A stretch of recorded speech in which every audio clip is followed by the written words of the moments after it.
नजर रखने वाला मायका वर्सेस इग्नोर करने वाला ससुराल। दिव्यांशी बाइक से उतरती है और ऊपर की बालकनी से सुमित्रा देवी उसे टेढ़ी निगाहों से देखती है। थैंक यू प्रतीक भैया, मैं तो आपको बोल ही रही थी कि दिन का समय है, मैं खुद आ जाऊंगी, लेकिन ये रोशनी है ना, सुनती ही नहीं है। अरे कोई बात नहीं, जैसे रोशनी मेरी बहन है वैसे तू भी मेरी बहन है। उसको तो मैंने स्कूल कॉलेज छोड़ा है, तुम्हें घर तक नहीं छोड़ सकता क्या? अच्छा मैं चलता हूँ। ठीक है भैया। प्रतीक चला जाता है, दिव्यांशी घर में चली जाती है। जरा इसकी हिम्मत तो देखो, पर निकल आए हैं, कैसे उस लड़के से हंस कर बात कर रही थी। आ जाए घर में, अभी बताती हूँ इसे। सुमित्रा जैसे दिव्यांशी को देखती है उसके बाल पकड़कर घसीटते हुए हॉल में अपने बड़े बेटा बेटी के सामने लेकर आती है। नाच पीटी करम चली, तेरी इतनी हिम्मत की तो दिन दहाड़े लड़के से हंस कर बात कर रही थी, वो भी करके बाहर। तुझे तो मैं छोड़ूंगी नहीं।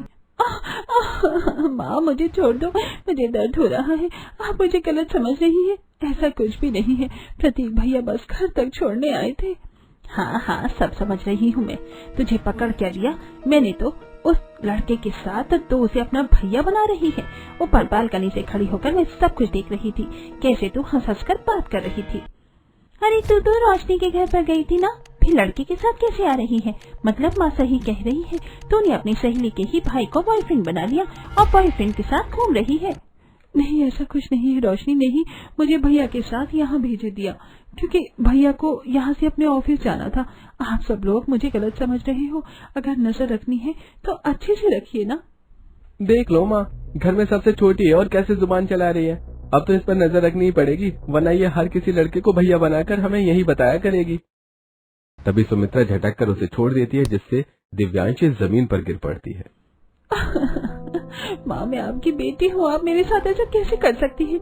घर के छोटे बच्चे घर वालों के लाडले होते हैं और आप सब मेरे साथ सौतेला जैसा व्यवहार करते हैं।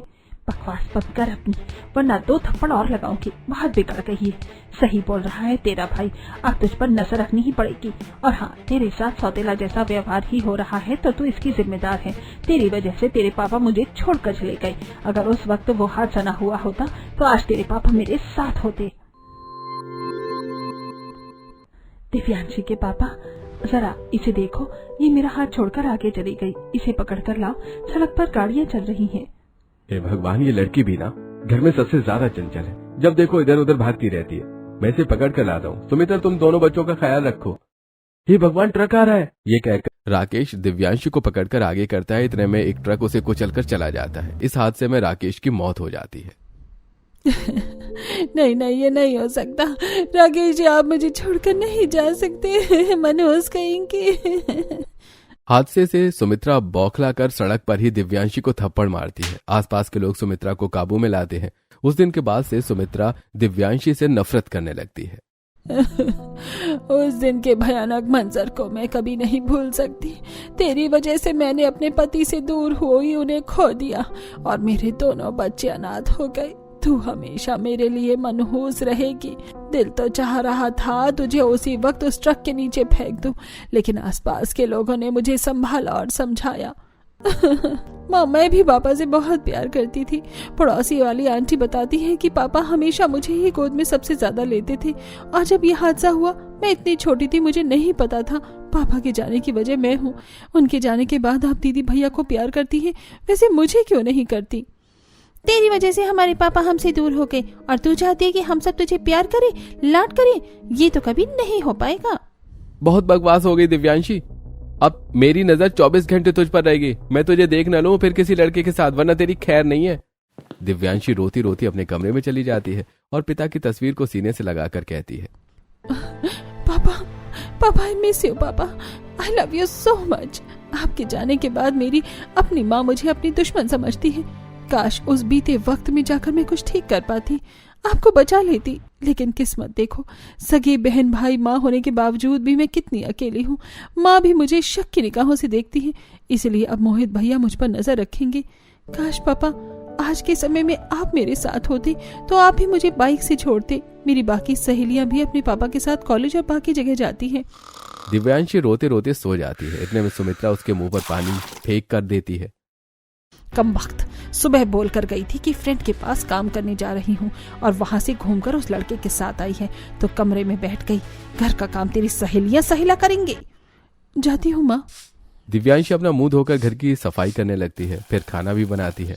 अगली सुबह दिव्यांशी जब दरवाजे के सामने झाड़ू लगा रही होती है, तब सामने वाली पड़ोसन मीनाक्षी भी झाड़ू लगाते लगाते उससे बात करने लगती है। क्या हुआ दिव्यांशी बेटा, तू आज इतनी उदास क्यों लग रही है? सुमित्रा ने तुझे कुछ कहा क्या, या तेरी तबीयत खराब है? बता बेटा। नहीं नहीं आंटी, मैं ठीक हूँ। वो सुबह सुबह तो चेहरा सोने की वजह से ही ऐसा होता है ना। तबीयत मेरी फर्स्ट क्लास है। अच्छा ठीक है बेटा। वैसे मोहल्ले में ये बात किसी से नहीं छिपी कि तेरी अपनी ही माँ तेरे साथ सौतेला जैसा व्यवहार करती है। कोई बात है तो मुझे बता देना। अरे आंटी आप चिंता मत करो, मम्मी के साथ सब कुछ बढ़िया है मेरा। दोनों को काफी देर से बात करते हुए माँ बेटी बालकनी में चाय पीते हुए ऊपर से देख रही होती हैं। तब दिव्यांशी के घर में आते ही, क्यों री, मम्मी की बेटी है ना, लेकिन लगता नहीं है कि तेरी हरकतों से क्या चुगली कर रही थी मीनाक्षी आंटी से, बता। मुझे लगता है माँ हम इसके साथ क्या करते हैं ये वही आप बीती बता रही थी। दीदी आप क्या बोल रही हो, मुझे कुछ समझ नहीं आ रहा। मैंने मीनाक्षी आंटी से कोई बात भी नहीं करी। लगता है तो कल का बाल खींचना भूल गई है। बता दे वरना तो मैं तेरा भूत उतार दूंगी। बता मीनाक्षी को मेरे बारे में क्या क्या बता रही थी। मैं सच बोल रही हूँ, मैंने मीनाक्षी आंटी को कुछ नहीं बोला। वो मेरी तबीयत के बारे में पूछ रही थी बस। आप लोगों की नजर हमेशा मेरे ऊपर रहती है, आखिर ऐसा भी क्या कर दिया है मैंने? अच्छा हुआ माँ हमने इस पर नजर रखी, वरना हमें तो पता ही नहीं चलता कि ये क्या क्या करती है। मुझे तो लगता है मीनाक्षी आंटी अब पुलिस वाले को बुला लेंगी और आपको अरेस्ट करवाएंगी इसके कहने पर। ये सुन सुमित्रा जोरदार थप्पड़ दिव्यांशी को मार देती है और वो जमीन पर गिरती है। इतने में बड़ी बहन डंडा लेकर आ जाती है। वो डंडा मारने वाली होती है कि दिव्यांशी माँ के पैर पकड़ लेती है। नहीं माँ नहीं, मुझे मत मारो, मुझे बहुत डर लगता है। मैंने सच में कुछ नहीं कहा, चाहे तो आप मीनाक्षी आंटी से खुद पूछ लो। ठीक है, इतना तो भरोसा है मुझे तुझ पर, उससे पूछूंगी तो शक और हो जाएगा। कपड़ा साफ कर अपना और मेरे लिए चाय बना कर ला, और चाय के साथ छोटे वाले समोसे हरी चटनी बना दे। ठीक है मम्मी। दिन गुजरते हैं। सुमित्रा के पति की मृत्यु की वजह दिव्यांशी थी, इसलिए सुमित्रा घर का सारा काम चाहे घर का हो या बाहर का दिव्यांशी से करवाती थी। अगर त्योहार पर नए कपड़े दिलाने की बात आती तो सिर्फ मोहित और श्रद्धा को ही मिलते थे। दिव्यांशी को बड़ी बहन के पुराने कपड़े दिए जाते थे। घर वाले दिव्यांशी पर हमेशा अपनी नजर रखते थे। फिर एक दिन सुमित्रा दिव्यांशी को सब्जी लेने बाजार भेजती है और पीछे पीछे मोहित आता है। कितना पैदल जाएगी ये? इस पर नजर रखते रखते मेरे पैर में दर्द होने लग गए हैं। सारा सामान ले लिया भैया, जरा फ्री का धनिया और मिर्ची भी दे दो। रोज तो आपसे ही सामान लेती हूँ, 10 रुपए की बचत तो करवा दो मेरी। ठीक है मैडम, ये लो आपके 200 रुपए के नोट में से 10 रुपए बचे हैं। दिव्यांशी पैसे लेकर घर की तरफ चलती है तो सड़क पर एक भिखारी भीख मांगता है। पैसे दे दो बहन, पैसे दे दो, कल से मैंने कुछ खाया नहीं है। मेरे पास ज्यादा पैसे तो नहीं है जिससे आपको खाना लाकर खिला दूं, लेकिन सिर्फ 10 रुपए बचे हैं, ये लीजिए आप। ओहो, पैसे दान कर रही है, माँ को बताता हूँ। मोहित घर पहुंचकर सुमित्रा को 1 की 4 बताता है। देखना माँ, आने ही वाली होगी। अच्छा हुआ आपने मुझे इस पर नजर रखने के लिए कहा और मैं इसके पीछे पीछे चला गया। सारी सब्जी लेने के बाद जो पैसे बचे हैं ना, ये गरीब भिखारी को दान करके आई है। माँ मैं आ गई सारी सब्जियाँ लेकर, ये लीजिए। तभी सुमित्रा जोर से उसका हाथ मोड़कर, माँ अब क्या किया मैंने? मैं सही से सारी सब्जियाँ छाट कर लाई हूँ। मुझे बेवकूफ बनाएगी तू मुझे, है? लेकिन मैंने तेरे बड़े भाई को पहले ही बोल दिया था कि तुझ पर नजर रखे, और उसने तुझे भिखारी को पैसे देते हुए देख लिया। पता कितने रुपए लुटाए तूने भिखारी पर, और जो पैसे देती हूँ वो तू बीच में खा जाती है या फिर दान करके आ जाती है। तेरे बाप के पैसे हैं, तेरा बड़ा भाई बड़ी बहन कंपनी में काम करके पैसा कमा रहे हैं और तू भिखारी में बांट रही है। हाथ तोड़ के तेरे हाथ में दे दूंगी दोबारा मैंने ऐसा करता हुए देख लिया तो।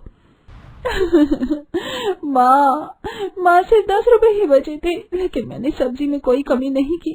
सारा सामान लाई हूँ, धनिया मिर्ची फ्री लाया था, इसलिए बचे हुए 10 रुपए भिखारी को दे दिए, वो भूखा था। 10 रुपए देने में कोई खट नहीं जाता, लेकिन तूने किससे पूछकर 10 रुपए दिए उस भिखारी को? बहुत भूख की मसीहा बनना है ना तुझे।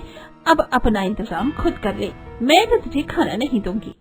बेचारी भिखारी को पैसे देने के चक्कर में भूखे प्यासे बर्तन साफ करती है, खाना बनाती है, कपड़े धोती है। रात में भूखे पेट नींद भी नहीं आती, जिससे पेट में गुड़गुड़ होने लगती है। क्या करूं, भूखे पेट नींद भी नहीं आ रही। भगवान जी, माँ और थोड़ा सा दूध पीकर सो जाती हूँ। दिव्यांशी दबे पांव रसोई में जाती है, पर एक आवाज करने वाला खिलौना उसके पाँव में आ जाता है। फिर भी वो फ्रिज से दूध निकालकर गिलास में पीती है, पर तभी रसोई की लाइट जल जाती है और सब उसे देख लेते हैं। देखा माँ, मैंने प्लान काम कर गया ना।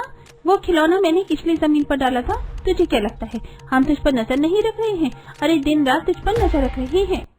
तूने बिल्कुल सही कहा था श्रद्धा, ये नहीं सुधरने वाली। इस पर नजर रखना सही गया ना? न जाने रात को क्या क्या खा पी कर जाती है ये। ऐसे ही घर में मन करता है इसे फिर पीटूं, लेकिन इसे मार मार कर मेरे हाथ में ही दर्द होने लग गया है। माँ, दोपहर से कुछ नहीं खाया था, पेट में दर्द हो रहा था, आधा गिलास दूध ही तो पिया है। आप इतनी सी बात इग्नोर नहीं कर सकती अपनी बेटी के लिए? नहीं कर सकती कमबख्त, तूने बड़ा मेरी नाक में दम कर रखा है। अरे माँ छोड़ो ना, रात हो रही है, सोने चलते हैं। वैसे भी वो आधा गिलास की तो बात थी। चलिए आप नींद खराब मत कीजिए। हाँ तो सही बोला मोहित। तीनों जाकर चुपचाप सो जाते हैं। दिव्यांशी अभी भी भूखी थी, लेकिन वो सो जाती है। पूरा परिवार उस पर ऐसे निगाह रखता था जैसे मानो वो कोई चोर हो, और अगर वो श्रद्धा का फोन मांग अपनी सहेली रोशनी से बात भी करती थी तब भी उस पर निगरानी रखते थे। अगर वो जरा मुस्कुरा भी ले तब भी उस पर शक किया जाता था, जिस वजह से दिव्यांशी हर वक्त डरी सहमी रहती थी। एक दिन श्रद्धा अच्छा ठीक है, मैं सी पागल अब रखती हूँ। दीदी का फोन है, ये उन्हें वापस देना है। बाय दीदी, ये लीजिए फोन। मम्मी जल्दी आओ जल्दी आओ जल्दी आओ, मैंने सब कुछ सुन लिया आपने कानों से। ये फोन पर मिसी बोल रही थी। अब तो मम्मी मुझे भी इस पर शक होने लगा है। जरूर इसका चक्कर चल रहा है। अगर यही दिन रहे तो ये हमारी नाक कटवा कर भाग जाएगी घर से, और मोहल्ले में हमारी थू हो जाएगी। बाप रे, दिन दहाड़े तो दिव्यांशी लड़के से बात कर रही थी और अपनी बहन के फोन पर मिसी बोल रही थी।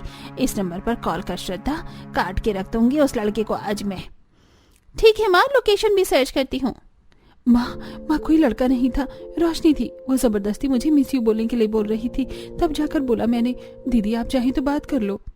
इसी नंबर पर कॉल बैक करने पर श्रद्धा को रोशनी की आवाज आती है। तब कॉल करने के बाद मोहित, क्या हुआ? वो तेरी फ्रेंड रोशनी थी? तो क्या पता 2 मिनट पहले इस फोन से वो तेरी किसी बॉयफ्रेंड से बात करवा रही हो, या फिर उसके भाई से बात कर रही हो। अब हम भी तुझ पर कब तक नजर रखेंगे? तूने तो नाक में दम कर दिया है। माँ, इसके पर बहुत निकल आए हैं, इसकी शादी करवा दो वरना अनर्थ हो जाएगा। सही बोल रहा है। इसके बड़े भाई बहन होने के बाद भी छोटी बहन की शादी पहले होगी, लेकिन इसकी बदतमीजी और अब नहीं सही जाएगी। मुझे शादी नहीं करनी, मुझे आपके पास ही रहना है। अब तो मैं घर से बाहर भी नहीं निकलती। आप नजर भी तो रखते हो, तो गलत क्यों समझ रहे हो? बस बहुत हुआ मोहित, इसे कमरे में बंद कर दे। मोहित दिव्यांशी को कमरे में बंद कर देता है और जब तक उसका रिश्ता तय नहीं हो जाता उसे कमरे से बाहर नहीं निकलने देता। और फिर किसी पंडित के द्वारा सुमित्रा थोड़े रईस घर में दिव्यांशी का रिश्ता तय कर देती है, जहां वो धूमधाम से शादी करके पहुंचती है और सास प्यार से उसका स्वागत करती है। अजी देखिए, आखिरकार मेरे घर की लक्ष्मी आ ही गई। क्या बहू पूरी शादी में तो घबराई हुई रही है? जानती हूँ तो दुल्हन है, घबराहट तो हो रही होगी, लेकिन अब तो अपने परिवार के बीच में है, रिलैक्स कर। हाँ भाभी, वैसे भी आपकी प्यारी क्यूट ननद मोहिनी हूँ मैं, और ये आपका छोटा देवर अनीश। हेलो भाईजान, नाइस टू मीट यू। वैसे आपको पता है ना देवर भाभी की जोड़ी कितना धमाल करती है, और शरारतें भी। वही सब मुझे आपके साथ करना है, जैसे माँ को तंग करना, या फिर आप जो टेस्टी टेस्टी खाना बनाओगी दीदी के लिए उसे उठाकर खा जाना। ये सुनते ही सब हंसने लगते हैं। दिव्यांशी को भी हंसी आती है, लेकिन मायके की बात उसे याद आ जाती है। आइंदा मैंने तुझे दांत फाड़ते हुए कहीं देख लिया ना तो मुझसे बुरा कोई नहीं होगा। जी माँ, मैं तो बस उन भैया के जोक पर हंस रही थी। यहाँ भी माँ ने मुझ पे शक की निगाहों से ही देखा। मेरा तो हंसना भी अब गलत हो गया है। नहीं हंसूंगी, वरना यहाँ भी मेरे साथ वही होगा। क्या हुआ भाभी? अनीश ने इतना खराब जोक मारा, हम सब हंस रहे हैं और आप हंस भी नहीं रही हैं। ऐसे हंसी रोक कर क्यों खड़ी हुई हो? कोई बात है क्या? नहीं नहीं दीदी, शुरू में नई बहू हंस कैसे सकती है? जैसे हंसते हैं वैसे ही हंसेंगे बहू। तो नई बहू है तो क्या हुआ, कोई तुझे क्या बोलेगा, ये मत सोच, इग्नोर मार। हाँ बहू, इग्नोर मार। दिव्यांशी, तुम्हें किसी भी चीज की जरूरत हो तो बेझिझक बताना। जाओ सब बच्चे आराम करो। घर के सभी लोग सो जाते हैं। अगली सुबह दिव्यांशी अपनी पहली रसोई में छोले, पूड़ी, राजमा, चावल, अनेक तरह के व्यंजन बनाती है और मीठे में गाजर का हलवा बनाती है। वाह बहू, खाना तो बहुत बढ़िया बनाया है, बस छोले में थोड़ा नमक ज्यादा हो गया, लेकिन कोई बात नहीं, भूल जा। क्या माँ जी, नमक ज्यादा हो गया? माफ कर दीजिए, मैं आपको दूसरी सब्जी देती हूँ, आपसे ये मत खाइए। अरे बिटिया, पहली बार में किससे गलती नहीं होती, अगली बार थोड़ा कम डाल देना बस। चलो, आज नमकीन यादें बन गई। कोई बात नहीं दिव्यांशी, इग्नोर करो जैसे हमने इग्नोर किया। हम इतनी छोटी छोटी बातों पर गौर नहीं करते। तुम्हें तो अभी बहुत कुछ सीखना है। हाँ बिल्कुल ठीक बोला मानव ने, भोजन में नमक ज्यादा है लेकिन परिवार में प्यार भी उतना ही ज्यादा होना चाहिए। ये सुनकर दिव्यांशी की आंखें भर आती हैं, लेकिन इस बार खुशी के आंसू होते हैं। ऐसे ही शाम को बहू चावल बनाने जाती है कि जमीन पर गलती से प्लेट गिर जाती है, जमीन पर सारे चावल बिखर जाते हैं। भगवान, ये मुझसे क्या हो गया? अगर किसी ने इतने सारे चावल बर्बाद होते हुए देख लिया तो मेरी तो शामत आ जाएगी, डांट सुनने को मिलेगी अलग। तभी नंद और देवर जाकर मुस्कुरा के चावल उठाने लगते हैं। भाभी, आप इतने से चावल के लिए परेशान क्यों हो रही है? चावल गिरे हैं, आप तो ऐसे कर रही है जैसे आपके हाथों से बारूद के गोले गिर गए हो। और वो भी फटने वाले हो। इग्नोर मारिए ना भाभी। हाँ भाभी, आप डरो मत, खाना तैयार हो जाएगा। हम दोनों अभी आपके साथ मिलकर चावल साफ करवा देते हैं। यकीन नहीं होता कि मेरे इतने प्यारे देवर और ननंद हैं जो इस गलती को इग्नोर करने के लिए कह रहे हैं। शायद तुम्हारी जगह मेरे घर वाले होते तो घर सर पर उठा लिया होता। अरे भाभी, आप अपने घर में छोटा हो ना, छोटे बच्चों को हमेशा ऐसे ही डरा धमका कर रखा जाता है। आप अनीश को भी देख लो, ये गलती उससे हुई होती तो माँ डंडा लेकर आ गई होती अभी तक। अच्छा, लेकिन मेरी माँ मुझसे नफरत करती है। तीनों जल्दी से चावल उठाकर साफ कर देते हैं, जिसके बाद दिव्यांशी मटर पुलाव बनाती है और ससुराल वाले चाव से खाते हैं। दिन गुजरते हैं, दिव्यांशी अपने ससुराल में धीरे धीरे एडजस्ट होने की कोशिश करती है, पर घबराती भी बहुत है। कोई गलती हो जाती है तो ससुराल वाले खुश मिजाज से होकर बहू को इग्नोर करने के लिए कहते हैं। एक बार पड़ोसन अंकिता बहू को कुछ कहती है, लेकिन बहू जवाब नहीं देती है। बहू, मैं तुमसे बात कर रही हूँ, डरो मत, जवाब दो। और ससुराल में सब कुछ बढ़िया है। वो अरे बहू, तुम जवाब क्यों नहीं दे रही हो? ये हमारी बहुत अच्छी पड़ोसन है।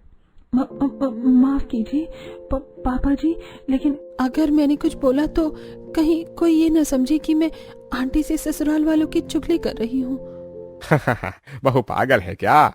हम सब ये बातें नहीं सोचते। ऐसी बातें तेरे दिल में कौन भरता है? हाँ, ऐसी बातों को इग्नोर कर। आजकल इतनी छोटी छोटी बातें कौन सोचता है, जमाना बदल गया है। अब समझी बहू, मुझे तो लगता है बहू के मायके में बहू पर बहुत नजर रखी जाती थी, तभी तो बहू इतनी डरी डरी रहती है। क्या बहू, ये बात सच है? हाँ पापा जी, इसलिए मैं कम बोलती हूँ, कम हंसती हूँ, क्योंकि डर लगता है। ऐसा मेरे साथ पहले भी हो चुका है।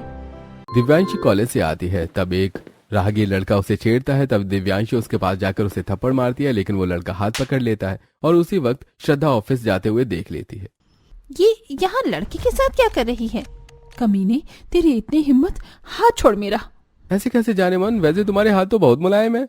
श्रद्धा को दूर से कुछ सुनाई नहीं देता। वो फोटो खींचकर सुमित्रा को घर पर दिखा देती है, जिसमें ऐसा लगता है कि दोनों एक दूसरे को जानते हैं। फोटो देखते ही सुमित्रा दिव्यांशी के थप्पड़ बजा देती है। बदतमीज, मैं तुझे पढ़ने के लिए कॉलेज भेजती हूँ या आशिकी गिरी करने के लिए? पता कौन है ये? तुझ पर नजर न रखे तो तू ऐसी हरकत करते हुए पकड़ी जाती है, फिर कहती है कि ये मेरा भैया है, वो मेरा भैया है। मैं बोल रहा हूँ माँ, इसकी शादी कर दो। हम कब तक नजर रखते रहेंगे? हमें कोई काम धंधा नहीं है क्या? और क्या माँ, खुद तो छोटी है, इसका मतलब ये नहीं कि कुछ भी करती फिरे। ठीक बोल रहे हो तुम दोनों, करते हैं इसका इंतजाम। उसके बाद पापा जी मुझे एक बार और नजर रखकर गलत समझा और घर में ही कैद कर दिया, फिर मेरी शादी हो गई। दिव्यांशी की आंखें भर आती हैं और वो अपने कमरे में चली जाती है। गोविंद ये बात उषा को बताता है, जिससे उषा को दिव्यांशी की बहुत चिंता होती है। वो उससे बात करती है तो दिव्यांशी पिता के हादसे वाली बात और माँ की तंज वाली बातों को बताती है। ये सुनकर उषा उसे गले से लगा लेती है। नहीं नहीं बहू, रोते नहीं। तेरी माँ ने भले ही तेरे साथ ऐसा किया हो, लेकिन मैं तुझे अपनी बेटी जैसा प्यार करूंगी, और तेरे पापा जी भी। शुक्रिया माँ जी मुझे समझाने के लिए, वरना मैंने तो सुना था ससुराल में बहुएं परेशान रहती हैं। ये सब बातें छोड़, आज तुझे मेरे साथ एक पार्टी में जाना है। जा मेरा लहंगा ले आ और उसे प्रेस कर दे, और अपना भी ले आइयो। जी माँ जी, मैं अभी लाई। दिव्यांशी सास का लहंगा जैसे ही प्रेस करती है, लहंगा जल जाता है। हे भगवान, माँ जी को पार्टी में ये लहंगा पहनकर जाना था और मुझसे जल गया। अब तो माँ जी मेरी जान ले लेंगी। वो वक्त मैं भूली नहीं हूँ जब एक बार माँ का ब्लाउज चल गया था मुझसे और माँ ने मुझे बहुत मारा था। क्या ये मैं क्या सुन रही हूँ? बहू, इतनी बड़ी होकर तेरी माँ ने तुझ पर हाथ उठाया? तुझे लगता है मैं भी तेरे साथ ऐसा ही करूंगी? पागल है क्या तू? इग्नोर कर इस चीज को। अरे नहीं नहीं माँ जी, वो बचपन की बात थी। झूठ मत बोल। फिर भी बहू, हम तुझे इस घर में कोई तकलीफ नहीं देना चाहते। हम वो ससुराल वाले बिल्कुल भी नहीं है जो छोटी मोटी गलती पर तुझे खरी खोटी सुनाने लगे। ये सुनकर दिव्यांशी उषा के गले लगकर फूट फूट के रोने लगती है। लव यू माँ जी, सच में आप बहुत अच्छी हैं। मैं बहुत खुशनसीब हूँ कि सास के रूप में आप जैसी प्यारी माँ मुझे मिली है। हे भगवान, इतनी अच्छी बात के लिए भी तू रो रही है। चल पगली, रोना बंद कर। अरे ये माँ बेटी की क्या खिचड़ी पक रही है, कोई मुझे भी बुला लो। कुछ नहीं पापा जी, लगता है आपके आने से मेरी जिंदगी में पापा की कमी भी दूर हो गई है। आप बैठिए, मैं कुछ नाश्ता लेकर आती हूँ। अरे बहू, तैयार हो जा, नाश्ता वाश्ता छोड़, वो मैं मोहिनी से कह दूंगी। कुछ ही देर में मोहिनी गोविंद को नाश्ता दे देती है और दोनों सास बहू तैयार होकर पार्टी में चली जाती हैं। जहां पार्टी में जाकर दिव्यांशी को बहुत अपनापन महसूस होता है। 2 महीने बाद उसका जन्मदिन आता है, जहां उसके मायके वालों को भी बुलाया जाता है। केक खाते खाते श्रद्धा, माँ, हमने इसे मुसीबत समझकर खुद से दूर किया था, लेकिन ये तो ठाट बाट में ससुराल में रहने लग गई है। हाँ, देख रही हूँ कितना चहक रही है। माँ, दीदी, भैया, ये लीजिए ढोकला, समोसे, कोल्ड ड्रिंक। मुझे तो लगा था कि तू यहाँ पर भी काम वाली पाई बन गई होगी, सबने तुझ पर नजर रखी होगी, लेकिन यहाँ पर तो तेरे पर निकल आए हैं। माँ, यहाँ मेरी मायके की तरह मुझ पर नजर नहीं रखी जाती, बल्कि छोटी मोटी बात हो या बड़ी, सबको इग्नोर कर दिया जाता है, क्योंकि ससुराल में सबको पता है कि गलतियाँ कोई जानबूझकर नहीं करता। चल दिखावा मत कर, ससुराल वाले ऐसे नहीं होते। फिर तो शायद आपने कभी अच्छे ससुराल वाले देखे ही नहीं है। लीजिए कोल्ड ड्रिंक पीजिए। उसी समय दिव्यांशी से कांच का गिलास टूट जाता है तो सुमित्रा उसे बड़ी आंखों से देखने लगती है। बदतमीज, तूने गिलास तोड़ दिया। सुमित्रा हाथ उठाने वाली होती है कि उषा हाथ पकड़ लेती है। सुमित्रा जी, ये आपका घर नहीं है, मेरा घर है, और आप मेरी बेटी पर हाथ नहीं उठा सकती हैं। भाभी, 2-3 गिलास और तोड़ देते, वैसे भी अब तो नया सेट खरीदने का बहाना मिल गया। बाप रे, कैसे लोग हैं ये, अजीब ही। इन्हें तो टूटने फूटने की चीजों से फर्क ही नहीं पड़ता। बेटा, हमारे यहाँ छोटी छोटी बातों पर नजर नहीं रखी जाती, बल्कि उसे इग्नोर कर दिया जाता है। बस बहुत हुआ, देख तो जरा श्रद्धा, ससुराल में आकर कितनी बिगड़ गई है ये, कितना मुंह खुलने लग गया है इसका। माफ कीजिए, लेकिन आपकी बेटी आज हमारे घर की शान है। अगर बिगड़ना यही है तो मैं चाहता हूँ कि वो और बिगड़े ऐसे संस्कारों में। पति के सपोर्ट पर ससुराल वाले ताली बजाने लगते हैं। मायके वाले संकोच में पड़ जाते हैं। माँ, इतनी इंसल्ट के बाद हम इसके ससुराल में बिल्कुल नहीं रुकेंगे, चलिए यहाँ से।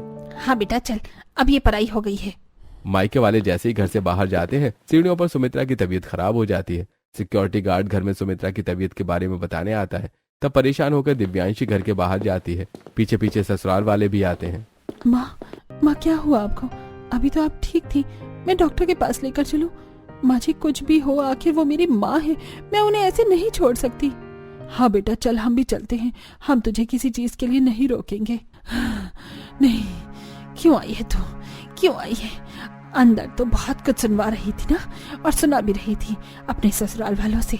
अब नाटक कर रही है या फिर मदद करने के पैसे देना चाहती है? छोड़ो माँ, इसके मुंह मत लगो, हम आपको संभाल लेंगे। बस दीदी, बहुत हुआ, अब और नहीं सह सकती मैं। और माँ, आपने मुझे कभी बेटी नहीं माना, पर मैं अब किसी रिश्ते के लिए नहीं, अपने फर्ज के लिए आई थी। जिस मायके ने मुझे पराया समझा, उसी की लाज मेरे ससुराल ने रखी। भगवान ने शायद मुझे मायके में दर्द इसलिए दिया ताकि मैं ससुराल की कीमत समझ सकूं। धन्यवाद माँ जी, पापा जी, आपने मुझे बेटी बनाकर अपनाया। सास उसका माथा चूमती है। बिटिया, अब तेरा ससुराल ही तेरा मायका है। हाँ भाभी, और मैं हूँ ना आपकी बहन। और भाभी, मैं आपका भाई भी हूँ, बॉडीगार्ड भी हूँ, देवर भी हूँ, फ्रेंड भी हूँ, और आपका हुक्म मानने वाला जिन्न भी हूँ। देखा बहू, जो रिश्ते तुझे चाहते ही नहीं उन्हें इग्नोर कर दो, और जो तेरे पास है उन्हें अपनी नजर में रख। जा, तुझे तेरा नया परिवार मिल गया, अब कभी मायके में आने की जरूरत नहीं है, क्योंकि मैं वो हादसा कभी नहीं भुला पाऊंगी। और अब तू अपने ससुराल में खुश रहे, भूल जाऊंगी कि कभी मेरी एक बेटी और भी थी। चलो माँ अब। ये बोलकर मोहित और श्रद्धा सुमित्रा को ऑटो में बिठाकर ले जाते हैं। वहीं ये बात सुन दिव्यांशी टूट जाती है। तब उसके ससुराल वाले उसे संभालते हैं। इस तरह दिव्यांशी अपने ससुराल में खुशी खुशी रहने लगती है, जहां सब उसका बहुत ख्याल रखते हैं। उसे छोटी छोटी बातों के लिए अब टोका नहीं जाता, अपने मन से कुछ भी करती है और पति के साथ घूमने जाती है। जिंदगी में जो खुशी नहीं मिलती उन सभी को वो बटोरती है। दोस्तों, मायका वो नहीं जो खून से जुड़ा हो, मायका वो होता है जहाँ बेटी को अपनी हंसी की आजादी मिले, और ससुराल वो नहीं जो पराया घर हो। ससुराल वो होता है जहाँ बहू की गलती पर भी उसकी इज्जत बनी रहे।